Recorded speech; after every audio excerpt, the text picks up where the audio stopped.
Hello guys! Hello! Para to sa lahat ng mga Gemini. Gemini, welcome dito sa aking channel, Palaran 888. Alamin natin Gemini kung anong messages, vibration, gabay energy para sa inyong lahat. This is from August 8, 2025 onwards. So, this is 88 Lionsgate Portal opening message. Okay, take a moment and caregiver. Gemini, bakit? Caregiver ka ba? Okay, mag-comment ka nga sa comment section.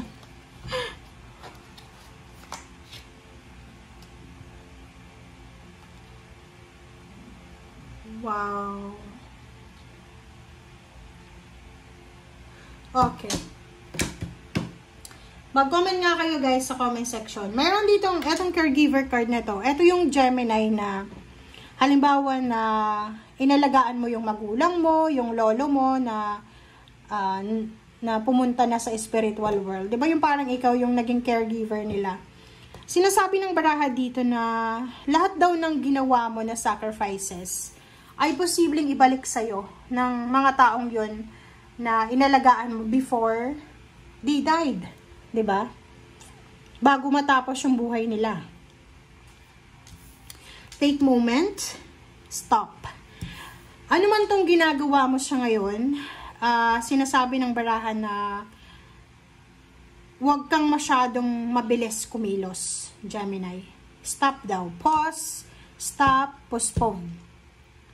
Now is not the time to rush into the decision you're about to make. Ano ba tong decision na to?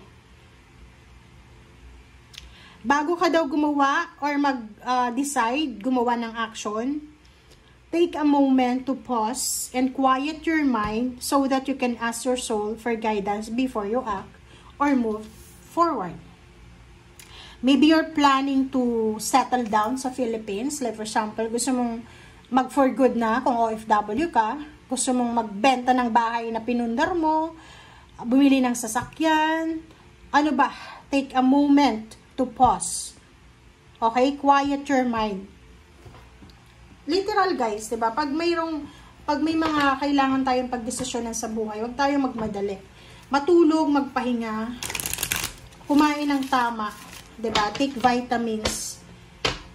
And after mo makapagpahinga, makapag-replenish ng energy, expose to sunlight din kasi maganda yung vitamin D para sa mindset natin, sa pagdedesisyon. Yung brain natin is nakakatulong yung vitamin D.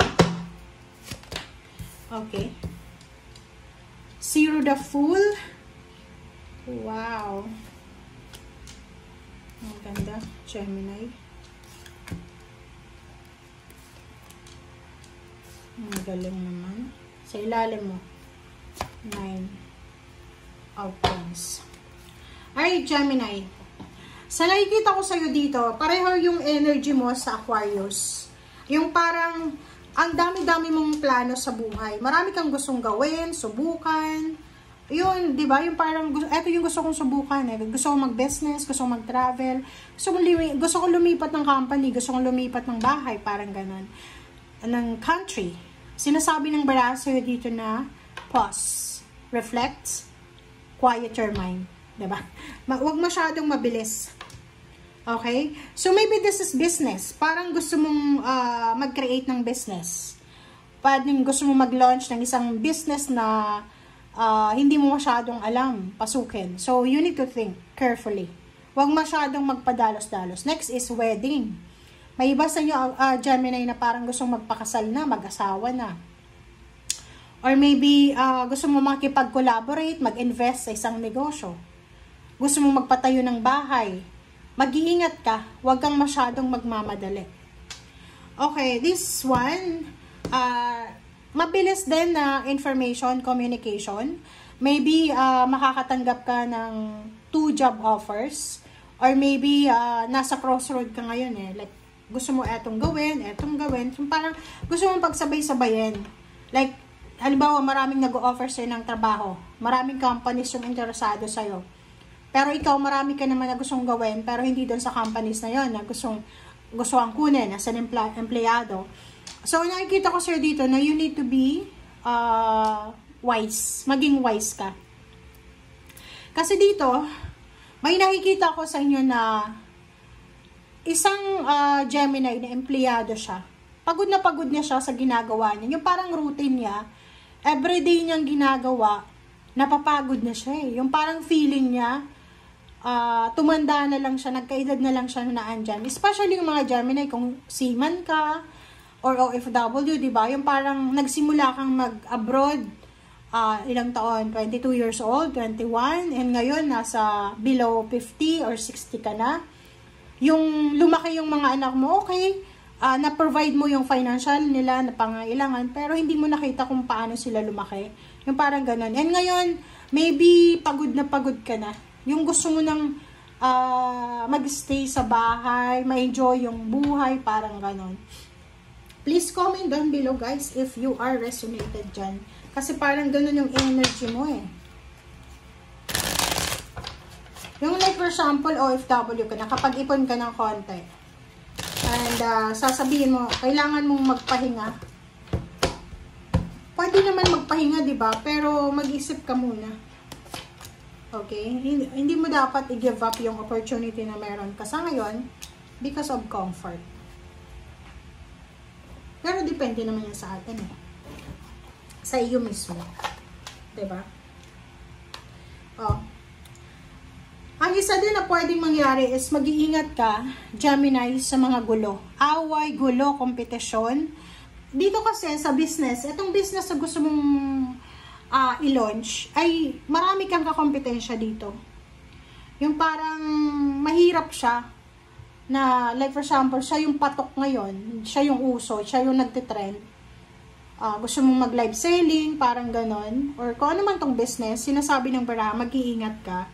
Huwag mong ilalagay lahat ng pera mo dyan sa business na yan, kasi pwedeng malugi ka. Okay?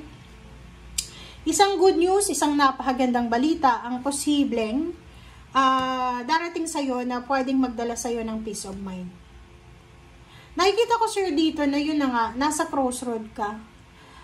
Gusto mong mag-retire ng maaga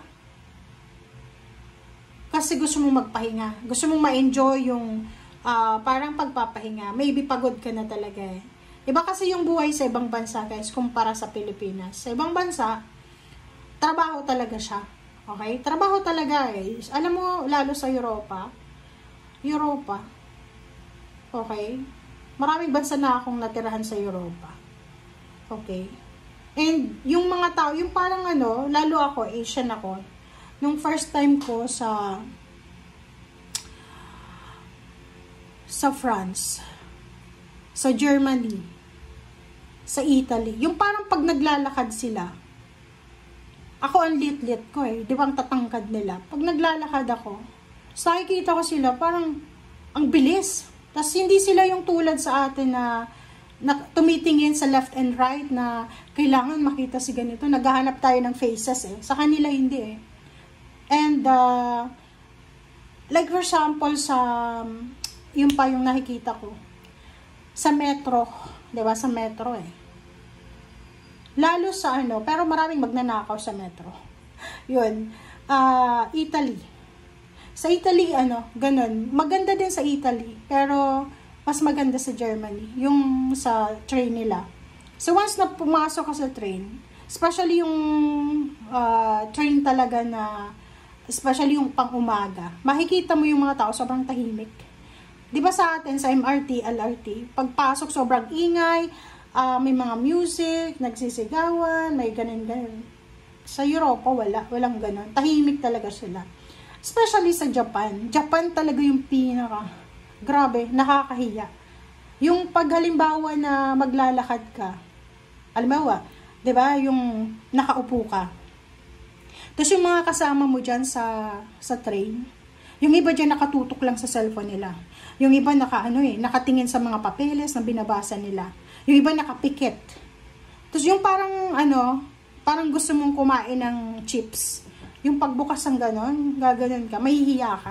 Kasi walang ingay talaga. As in, sobrang tahimik. Ang minsan yung iba natutulog na, lalo na sa gabi. Natutulog na sila. So, kaya pag, di ba sa Japan, pag like for example, napapasok ka sa train, kailangan i-off mo yung cellphone mo kasi nakakahiya. Yun yung parang sa atin hindi eh. Yung, tawag dito, sa atin wala tayong pakialam eh. 'Di ba? Sa Pilipinas, walang pakialam, ganyan, ganito, bahala na, si ganyan, ganito, bahala. Nanunood ako ng Netflix sa train eh, parang ganun eh. Wala akong pakialam yung, kung pagod ba yung katabi ko or ganyan, ganito. Okay? So yun, maybe reasonable naman yung gusto mo. Maybe ang tagal mo ng OFW, yung gusto mo nang mag-for good sa Philippines, medyo may edad ka na, so let it be. Kung yun yung gusto mo, diba? Pero, ang sabi sa'yo ng baraha dito, kailangan mag-pause, kailangan pag-isipang mabuti. I-weigh mo yung consequences. Kung eto ba talaga ang gusto mo, hindi. Okay? Thank you guys. Bye!